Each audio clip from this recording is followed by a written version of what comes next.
Allez, on est à la veille de ce Grand Prix de France et puis en réalité, il va rouler cet après-midi. Tom Guillon avec nous.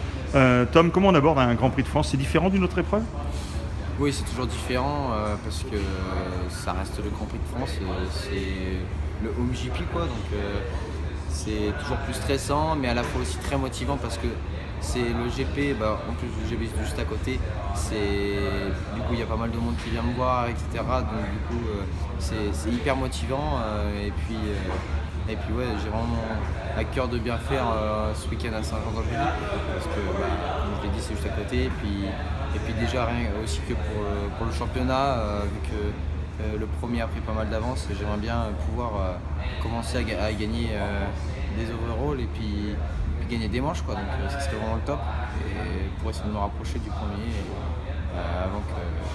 avant qu'il prenne trop d'avance quoi. Alors justement, Guadagnini, on en parle, il a été quasi intouchable, mais on sent que toi, avec des bons départs, il y a moyen que tu ailles le chercher, tu as la vitesse.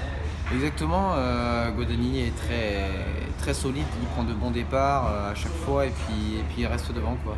Il fait de très belles courses et moi ce qui me manquait en début de saison justement c'était les départs. J'ai un gros souci avec ça, sur les grilles métalliques c'était vraiment pas facile.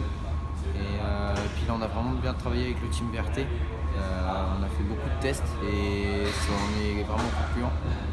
Comme on a pu le voir le week-end dernier à Pernes-les-Fontaines, j'ai fait deux très bons départs. Première manche je sors 2 avec la 125 contre les 2,5 et deuxième manche je sors 4, 5, donc c'est très bien avec une 125, donc on était vraiment content de ce qu'on a fait. Et puis voilà, j'espère vraiment à Saint-Jean que ça va bien se passer au niveau des départs. Et puis après pour la course, je ne me fais pas de soucis parce que je sais que même en partant 40e, j'arrive à remonter quand même devant. Donc voilà quoi, aucun stress. Je vais essayer de me mettre le moins stress possible, mais ça va le faire. Alors justement, on revient à Pernes, tu as fait un super week-end. C'était ton choix de rouler en 125 pour mieux préparer le championnat d'Europe? Pourquoi tu n'as pas pris la 2,5 des autres épreuves, tu étais en 2,5? Au début, moi je voulais le faire en 250, mais on a pris la décision avec le team de le faire en 125 parce que c'était très proche à une semaine d'intervalle avec le championnat d'Europe justement. Et puis on avait encore des tests à faire justement sur la 125 avec les départs. Et puis du coup on y a travaillé. Et puis ouais, le choix était du coup pas trop mauvais puisque je gagnais à Pernes-les-Fontaines, un peu inattendu. Mais ça l'a fait quoi. J'étais très solide tout le week-end à justement prendre de bons départs et puis un très gros rythme en manche. Et du coup c'était le choix un peu de tout le team et puis moi j'étais d'accord pour faire ça et puis au résultat ça s'est vraiment bien passé. J'arrive au GP de France confiant, donc voilà, il n'y a pas de raison. On sent zen, serein et tu as passé un vrai cap cet hiver, c'est le travail hivernal qui paye?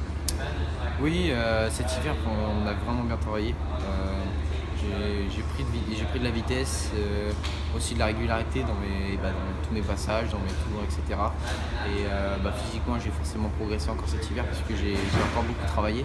Et ça se ressent à chaque course, hein, que physiquement je suis là et puis juste le facteur un peu malchance avec les départs. Mais bon, on a trouvé la solution, donc maintenant il n'y a plus de raison pour que je gagne pas.